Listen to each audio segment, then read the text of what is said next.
Well, hello everyone, and a very warm welcome to another episode of the Business Growth Mastery Show, where we showcase 6, 7, and 8-figure entrepreneurs, subject matter experts, and thought leaders who share their breakthroughs, their challenges, and their successes, which you too can emulate to get success in your own business. I'm absolutely delighted to have with us today Kate Beeders. Kate is an international known success coach, author, and speaker, specializing in helping entrepreneurs to make money fast. And ultimately, who doesn't want that?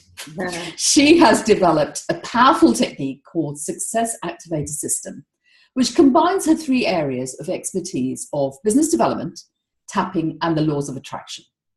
What I love about this system is that it helps her clients to succeed on their own terms.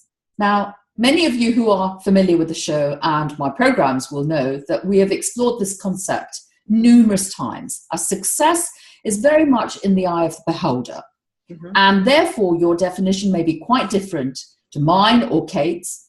But irrespective of this, what Kate's system does is that it helps her clients, as she puts it, to become bigger, bolder, and better as they attract more clients, more opportunities, more money, and develop more self-confidence.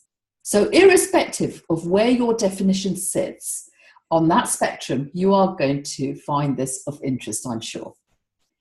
This technique has helped Kate to increase her own income to over 6 figures very rapidly, as well as helping her clients to make more money quickly, many of whom have doubled their income in a very short space of time.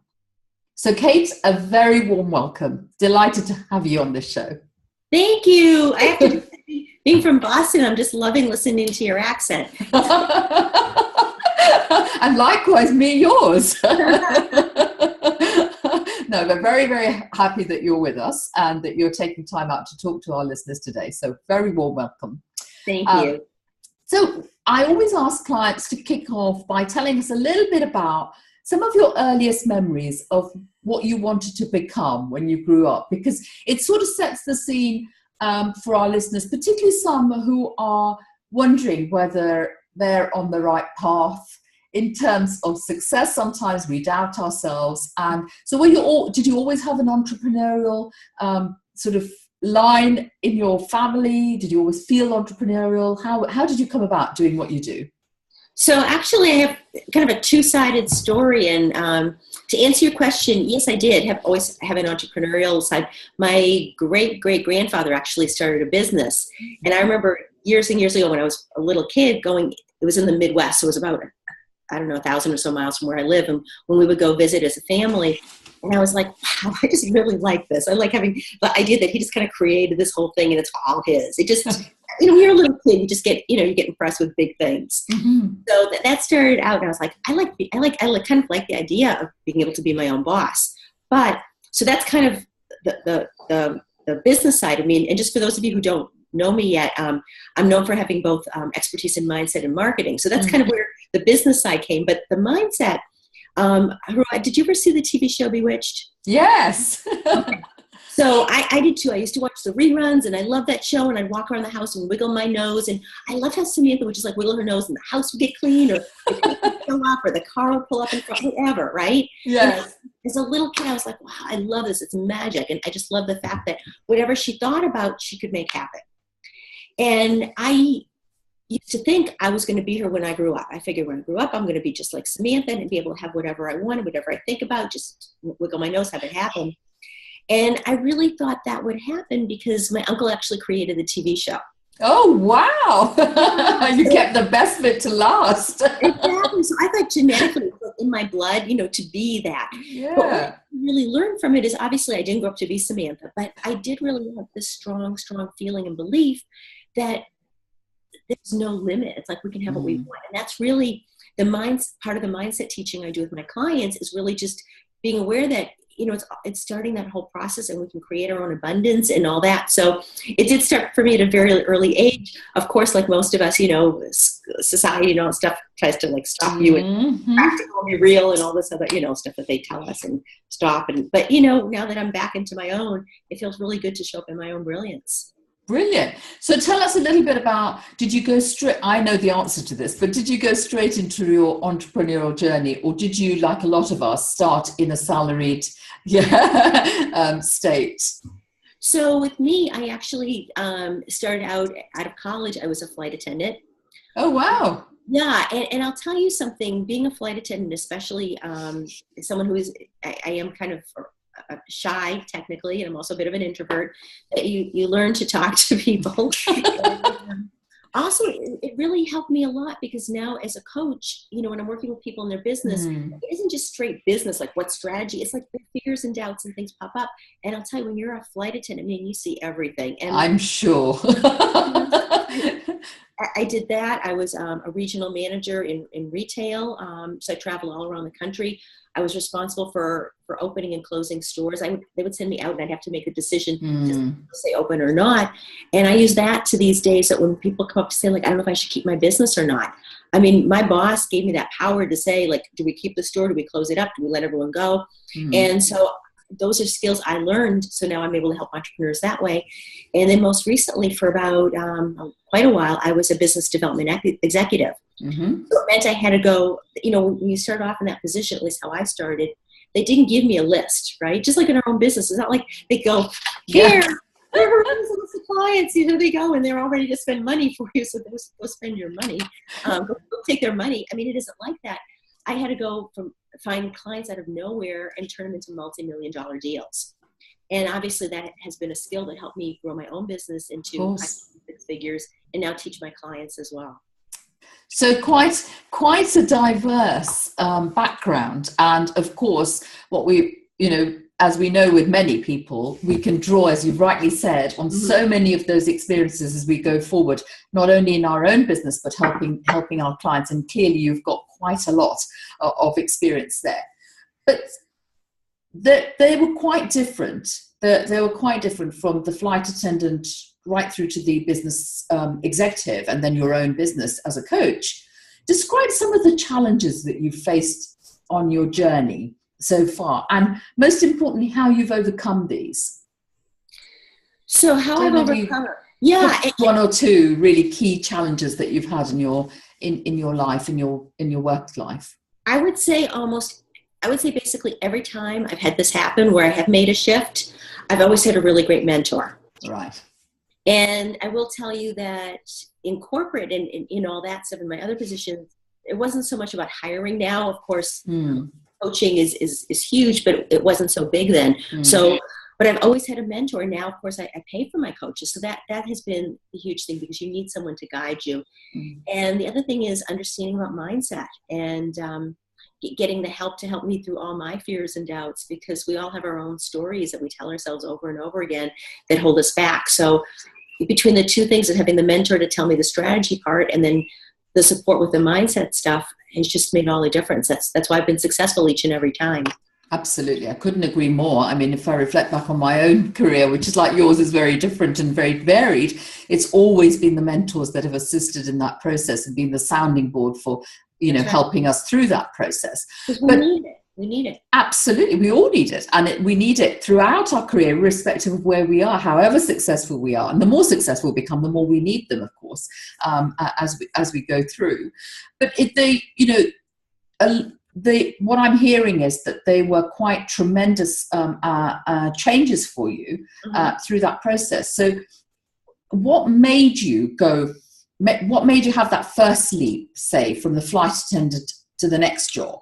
That's quite a substantial shift. So what made you have that first shift, and how did you deal with that? Well, the first shift, quite honestly, was happening because my airline was having some big problems. Okay. And so it was more like I could kind of see the writing on the wall. And initially I went into the airlines, quite honestly, because I wanted to do marketing. And what I was told is that if you want to be a marketing executive in the airlines, the way to do it is either be a ticket agent or gate agent, or else a flight attendant. I was like, I don't want to be a ticket agent. No offense to anyone who is, but I like to travel. I didn't want to be stuck behind a counter. And when I got hired to be a flight attendant, it was 1 out of every 800 applicants. So at that time, it was harder to be a flight attendant than it was to get into Harvard Business School. And even in Europe, Harvard is. Yeah, absolutely. So it was more and more, it was super competitive, but the same thing. So what I honestly did was, when I realized, I kind of saw the writing on the wall and said, okay, it's time to make a change. I did what I would, if this was what I was coaching into. But I did a lot of informational interviews, and I talked to people, and I talked to tons and tons of people till I kind of felt the right thing that made sense. And I happened to land into this position that was actually pretty much not a beginner position, but, you know, kind of introductory type position. Mm-hmm. And because it was a small company run by the entrepreneur himself, and he's basically the person who created off-price retail. I don't know if you have that in the UK, but, you know, what's it called? Off-price retail. Like now there's like TJ Maxx and all that. Yeah. Yeah. We know the TJ Maxx, but I don't think we have the offline retail. Yeah, it's what it's called, the umbrella of what it actually is. Oh, I see. You have department store clothes, and they're sold for less. Oh, I see. Yes. So it's a big, huge, multi-zillion dollar industry. But I learned from the entrepreneur himself who started it all, and he just gave me this huge, tremendous flexibility. I'm one of these people, like, I've got ideas, I've got this, I've got that, and I got something like $35,000 in raises in the first, 8 months I was there, because I kept bringing him ideas, you know. And he obviously liked the idea of, yeah. One day I bought my own headset, you know, I bought it at some store, and I showed up with it, and he's like, I like that. He goes, can you buy them for everybody here in the company? And here's another $10,000 raise. I'm like, rock on. Fantastic. Who wouldn't like a boss like that? But I mean, it's lovely, because someone who is not only entrepreneurial, but is willing to develop people and use their ideas to develop the business. Fantastic opportunity. So you learned a lot in that period. Clearly. Exactly. And also, just to backtrack, is that we all are taught stuff from our parents, and we all have really great things we've learned from our parents, and not so good, right? Yeah. I mean, it is what it is. Yeah. One thing I learned from my parents is really that my mom, especially, that taught this thing, like, you don't ask, you don't get. Yeah. And very much about, you know, just kind of moving forward that way. And my brother's that way, and my sister's that way. And it's something that's just kind of instilled in us. Yeah. So that's a skill that I have. I know that most people don't, but I know that's something I'm able to teach my clients. So that way they don't hold back. So just the fact, like, I showed up with a headset. I mean, who would have thought of that, right? You know, and the guy loved it, and he's like, here's some money. And I'd have another idea, and he's like, here's some more money. And, you know, but most people will keep those ideas to themselves. And it's just how I was brought up. And like I said, we all have different things, how we were brought up to do and not do. And of course, it then makes complete sense what you've said about what was instilled in you and how you have run with that, is that you are not risk averse, because actually you then went on to open your own business, because those who are risk averse would have really struggled with that concept. But even not being risk averse, what were the issues for you? Did you hit the ground running and make a success of your business? Or did you, like a lot of us, find that there were trials and tribulations? And what were some of those trials, if indeed they were there?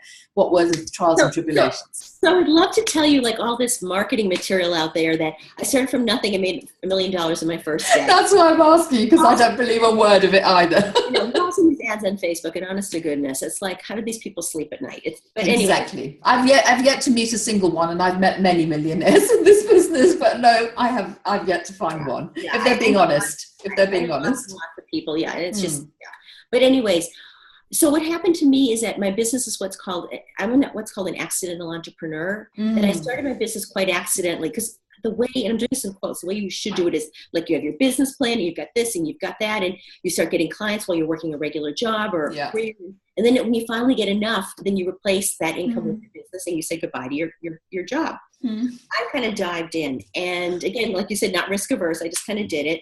And for me, it was more like, this thing has to work, because if it doesn't work, I'm not going back and doing it. And what happened, though, what was really interesting is that if you knew me at that point, you would sit around and say, like, wow, where are you getting all these clients from? Because I actually got a lot of clients very much in the beginning. And so that was not my problem. I know how to get clients. That to me is easy. The problem for me in the beginning, quite honestly, is that I wasn't making any money. Because what would happen is, when I was in corporate, it was easy to sell someone else's stuff, right? Yeah. Someone wanted to buy this. Oh, it's $5 million here, you know, and I had no selling that. When you're selling yourself, you're not, it's yourself. Yes. And the first time someone said to me, well, that's a lot of money, I took it personally. Yes. And I thought they were saying, I'm not worth it. Because that's how our minds, like I said, I'm a mindset expert. Our mind just goes right to that point. Like, we're not worth it. And after that, I started giving it away. I started doing trades like, oh, we're in the same group together. You know, it's Thursday. You can have a 50% off discount. And I was doing all sorts of stuff like that. Anything but have somebody tell me that I wasn't worth it. So what was happening is that here I'm getting all these clients. They're writing me these emails or calling me on the phone like, Kate, oh my God, I just doubled my income, or I just got this, or I just got that. Never thought it ever would happen to me. They get these amazing, amazing results through. And part of me is feeling really, really excited. Like, yay, it's validating what I'm doing. It's validating my work. But the other part too that was really difficult for me is I started getting really angry. And at first I wouldn't admit that, but then I realized I'm really angry because I'm helping you, for example, all of a sudden double your income or charge more money or go out and get 10 new clients, but you aren't paying me for it. And money, being an expert in money is energy. So it's got to be an equal exchange, however that exchange might work. So when I'm shortchanging myself, as a result, I wasn't able to pay my bills and they're stacking up. And I had to do a lot of things. I ended up selling things in consignment shops. I ended up getting a job, all sorts of things, till I finally said, this enough is enough. And then I hired a coach. I scrambled every last penny I had, hired somebody, and I got the help with the mindset. I got the help with the marketing, because otherwise I don't think you'd be talking to me today, because I just would have been giving everything away. And then once I was able to shift through that, everything shifted. I hit 6 figures in the beginning of year 2. I've gone on, I'm high multi-6 figures now, and profitable. To me, profitable is the key difference. I don't care if someone's making 7 or 8 figures. I know lots of people there, and they no profit. Precisely. Yeah. I mean, at the end of the day, 6 and 7's fine, but if your costs are just as high, then, I mean, you know, you're running yourself ragged into the ground for no reason, frankly, in my opinion. Exactly. Couldn't agree more. So that took a while. How long did that take? Give us an idea of the timeline for those who are listening in. So probably around the beginning of year 2 is when things start to really, because I got the shifts. I also, again, you know, I know how to get opportunities. I like to teach clients how to get that too. I was on a big, huge world summit, telesummit, which had 500,000 listeners, which. Brilliant. Yeah. I mean, so to hear him year 1 in my business and I have 500,000 people listen to me talk, you know, and I did it again then year 2. So I started attracting all these amazing opportunities because I started gaining the confidence in myself. Yeah. But the thing I teach people is that you have to start laying the seeds, right? You got to start planting those seeds. And then one day, all of a sudden you turn around, you've got this beautiful garden. And what people do is they plant the seeds and they go the next day, because I did the same thing. Where are the flowers? Where are the flowers? It's like, well, you know, come on. You know, you got to plant it, you got to water it, make sure it gets done. You got to give it time. Yeah, absolutely. So when was your aha moment? When did your first aha moment come in terms of your business? Can you remember that? Or your greatest transformation? Let's put it that way. Yeah, well, my biggest transformation was probably around the mindset piece. It's just understanding that we are not our thoughts. Yeah. And understanding how powerful the subconscious mind is. That was huge. It was totally huge. And I've just based so much of my work around that. Yeah, absolutely. I couldn't agree more. And so you've been on this path of success. And in my introduction, I said that not only do you teach clients to make money, but you've been following that same system. So do you want to share something about the system that you followed? And do you still follow it, by the way? Yes. So my money acceleration system, I love, because I pull it out all the time, because what happens is it's kind of a circle. It's like you get to a place, but then, okay, so now you hit 5 figures. Well, now you want to get to 6 figures or whatever. You know, it's always that new, you know, that expression. I don't really like it, but new level, new devil, you know, there's always the growth. And the way I describe it, when you're going through these big transformations, for me personally, it always felt like I was being pulled through a keyhole. You know, it was just like uncomfortable. I just want to cry all the time feeling. And it's, oh dear. And I tell my clients that it doesn't just happen once. I mean, because you're either growing or dying. Nothing stays static. Nothing stays static. It's always growing or dying. So in your business, you always have to look at it. Am I growing or am I dying? You can't just go like this. Yeah. So my system, just quite basically the way it works, and it's so powerful, is that it's made up of 5 zones, and the first is your comfort zone. And that's what everybody is today, right? You know, there's good things about it, there's bad things. It's like staying in a job that maybe you don't like so much, but it's what you know how to do, or or doing all the work yourself instead of hiring a team because you know how to do it, right? Yeah. It takes up all your time, it stresses you out, but you know how to do it. So the first thing is for someone to really have growth is they have to be willing to say, I'm willing to step outside the comfort zone.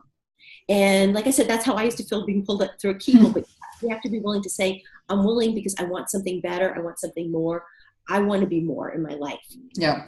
And then the next step I take people through is what I call the money zone. And that's really getting the clarity. And clarity is the key word of what is it that you want to create. Because like you said in the beginning, everybody has their own vision and version of what success looks like. Because for me, it's going to look very different from you versus all the clients I work with. And it's really understanding what that is, honoring it, because you have to have a desire, right? Because if you have this burning desire, you're going to sleep late. You're not going to work. You're going to get distracted. You're going to go here, you're going to go there. And you have to believe in it because no one's going to believe in your dream as much as you do. I don't care how much someone loves you. You're going to be the one who believes in it the most. Yep. And Absolutely. Then the next step is, I'm going through this quickly because I know we just have a limited amount of time. That's okay. But the next step is the marketing zone. That's taking action, because even though I totally, teach and follow laws of attraction, you just sit around and wish and hope and pray. You got to take some action, right? It's like, you can't just say, I want to meet the man of my dreams. You got to go get a pretty hairdo, get a pretty outfit, put some makeup on, and go to the party, Do something. Exactly. And you've got to know what action to take, because as entrepreneurs, there's bright, shiny object syndrome, everything's out there. What do I do? There's so much, and then also FOMO, fear of missing out. So what do you do that makes sense? What's your next step to do that is aligned with your goal? And understanding that. And that's something I'm always reminding and pulling my clients back to. And they're like, okay, now I'm going to go do this. And I'm like, wait a minute. Back in. How does this align? Yeah. And then what happens is what I call the freak out zone. And the freak out zone is so what happens is, let's say you're my client and I help you, we come up with a new program, and instead of you charging $500, now you're going to be charging $2,500. Well, that's a big jump. And during the coaching call, you're like, yeah, this is great. I'm ready for it. It's time and all that. Well, the first time you talk to a client on the phone and they say, $2,500, I don't think so. That's too much. I'm sorry. And they hang up. You're going to say, see, I never should have done it. I should have left it at $500. I should have tried to do it. $500, she would have said yes. $2,500, she says, no, I just lost the client. This stinks. I'm going back to where I was. So what happens is, however this shows up, whether it's hiring a team member, whether it's trying a new product, whether it's increasing your pricing, whatever, you're going to want to, the way our mindset works, you're going to want to run right back to your comfort zone, what you know, and stay there. What I do is the growth is when I guide you through the freak out zone, is guiding you through all the fears and doubts that pop up during this time. Like, am I really worth this amount of money? Nobody will ever pay me. What can I offer them? What if I can't give them results? All the stuff that pops up, guiding you through that. And then ultimately getting you into your zone of brilliance. And that's when all the cool stuff happens. That's when, you get all these amazing opportunities. You're attracting clients. You're making money. You're happy. You're doing, it's not just about that, but you're really living a really great life. So back to believing. Yeah. Back to believing in yourself, really. Yeah. So given that we are talking about, you've sort of answered the question I was about to ask you, because it's so important to all of us, however successful we are, about rejections. And you sort of answered that about brilliance, but how do you really deal with rejections personally? Share with us, how does that work? Sure. So I have a couple of different ways, and it really depends on kind of what my mood is. As you may or may not know, I'm an expert in a technique called tapping. Yes. So I tap. If it's such a deep rejection, I will work with my mindset coach who will tap with me. I also teach, and is to not take things personally. Yes. Very much into the 4 agreements, that chapter, which is huge because it really has very little to do with me. It has more to do with the other person.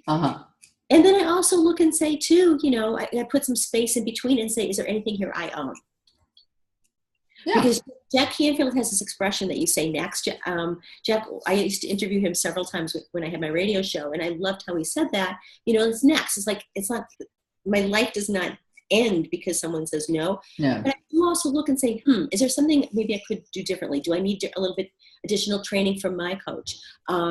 Maybe I didn't prepare enough for it, or whatever the thing might be.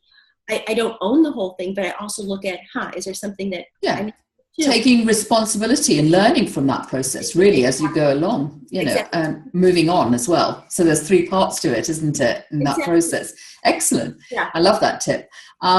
So let's deal with some objections and some myth busting, because I think it's always important. People listening to this might be, I'm sure they'll be fired up by what you're saying, but they also will be sitting there. This is the mindset piece, the inner mind piece.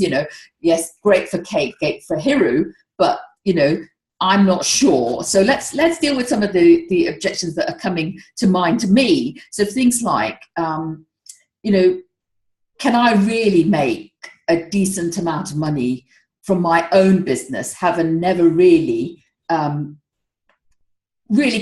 managed to cross that, say, 5-figure, 6-figure bridge? Or I am crossing the 6-figure bridge, but actually I'm not making the profit that I need. So I'm working like mad, but not doing it. So listening to Kate is inspiring me, but can I really do that? What would you say, Kate? So a couple of things. There's, again, I put on both hats, the marketing, the strategy side, as well as the mindset Good. side. So kind of working backwards on the second one, rather, you said about, okay, I'm making 6 figures, but I'm not making profit. Yeah. So what I would honestly do is say, whether it's me or Haru or somebody, you got to hire somebody to help you kind of look and see, are you spending your money correctly?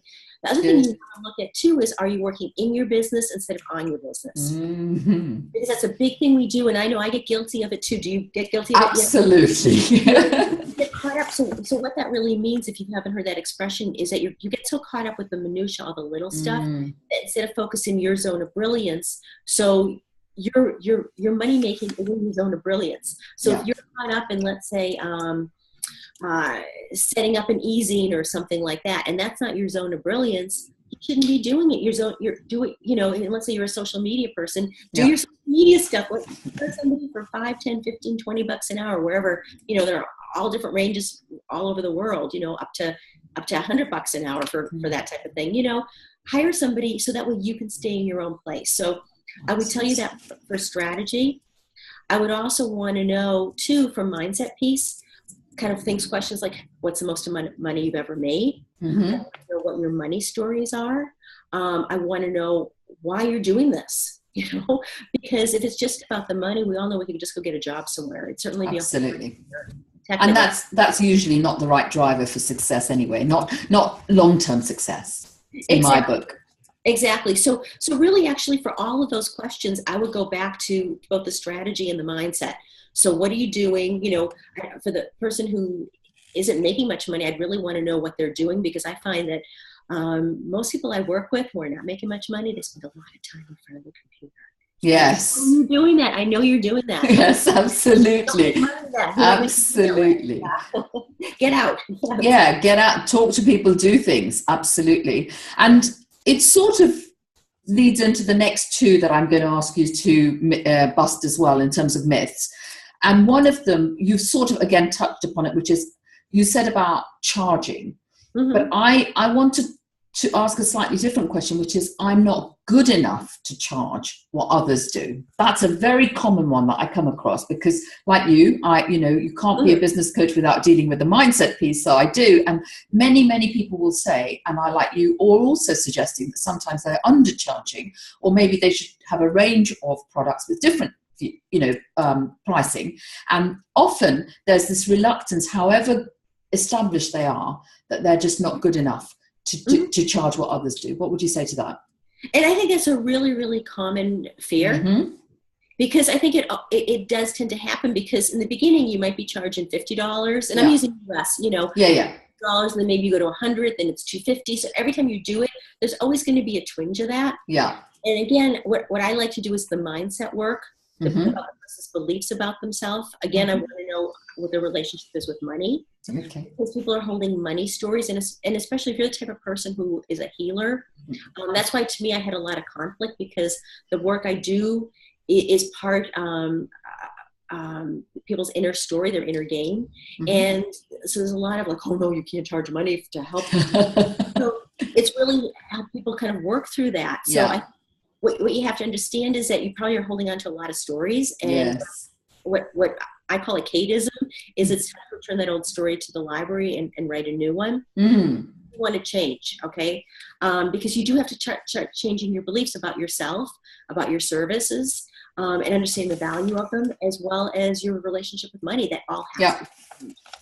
Absolutely. I couldn't agree more. So let's go for your number one tip for listeners. What would be your number one tip for listeners? If I had to press you for just one. Get out of your comfort zone. Fabulous. So back to that thing, like, you're sitting behind the computer. Get out. Yeah. Simple, but so effective. If once you can just get your head around that, move out of that comfort zone. In every shape and form. It's not just about the physical, get out and out there, but then start thinking differently as well. Get out of your comfort zone, in terms of the mindset as well. Absolutely. Couldn't agree more. So tell me, what's been your most surprising moment? What's the most surprising thing you've ever learned in your journey, irrespective of whether you're a flight attendant or indeed as a business owner, but most ideally as a business owner? So I'm going to say this, and I'm going to ask you to understand I'm not coming from a place of ego. Okay. And it's something I hope everybody listening feels the same way. It's just that constant reminder about how powerful the work I do is. Okay. I just had a coaching session with somebody, and there was something she had been dealing with for years. And during our work together, a memory popped up that was like, I don't know, like 8, 9 years old. And, that happened 8, 9 years ago. And just, it shifted everything. And she got off the call and she's like, I see the path. I'm empowered. I get to choose what I'm doing. I don't have to make someone else give them the power. I'm taking my power back. And just seeing this and going like, oh my gosh, I just love this. It's a lovely feeling, isn't it? And it's very inspiring. Exactly. And this is what I'm just sharing that, because this is why I always have to take a deep breath when I say this. This is why I do what I do, because when I help people shift, that not only do they shift, but everybody in their world shifts because they're showing up in a bigger way. And everybody in those people's world shifts. And that's how I want everyone to feel. And that's why the work I do, like when I do a training webinar or any of that stuff, is so important, because I figure if I can inspire, also help someone make a transformation, all these things, then they're showing up in a bigger way. And that's what they're meant to do. They're not meant to play small. You're not meant to play small. I'm not meant to play small. One of my most favorite poems is one by Marianne Williamson, who am I not to be brilliant, Absolutely. And actually, it doesn't feel egotistical at all, listening to you, because if you were being egotistical, you would have just come out with it, and you can hear that you say it, but with humility. So it doesn't. Excited for her, yeah, absolutely, it is. But the thing is, one of the things listening to you, and I've certainly, felt this myself when I've coached someone and they've had an inspiring moment, or an aha moment, that it feels fantastic that you've been able to help them to get there. But I feel that you said, it'll have an impact on them. It'll have an impact on all those in their lives. But I feel that as coaches, we too grow that. Absolutely. That movement happens for us as well in that moment, because we have grown as a result of them growing, so for me it's a very enlightening process. So I completely hear what you're saying, and I'm delighted to hear that that was the most surprising thing for you, to see that transformation. I guess that's what you're saying, that you can bring to others. I just think it's so huge, because it goes back to my system. That's what inspires me all the time to keep being willing to get out and go into my freak out zone. Because otherwise, if we didn't see the value in what we do, which goes back to our whole, we talk about the pricing thing, about making money, that the only way you're going to grow is by willing to take that risk. Again, back to what we were saying earlier. Absolutely. And so when you understand the power of your work, whether you're a VA, whether you're a social media expert, whether you're a book writing coach, whether you're whatever you do, it doesn't matter. But when you understand the power of your work, and that you really have no right to play it small. Absolutely. Why would you? Why would want to? Once you realize that, there are no boundaries really, and no barriers. Exactly. Absolutely no barriers. Well, Kate, we are close to approaching the end of the interview, but before we end, what I want to do is I want to just highlight some takeaways I've got from this for the audience as well. What struck me was something that you've shared, and actually there is a pattern to this. Those listening to the previous interviews will also know, and certainly I come across this a lot, is that having lots of clients doesn't necessarily mean that you have a profitable business. That was one of the things that struck me from the conversation that we've just had. Also, the point you made about growing or dying, you've got to be in one phase or the other. That's a really important point, and I would urge listeners to really bear that in mind. And also that no one believes in your dreams unless you do. It's so true, so very true, that it's so important to get your head around that. And also not to get caught up in the minutiae, because in doing so, you can't be being brilliant in yourself. I mean, I think those are really, really powerful takeaways for me.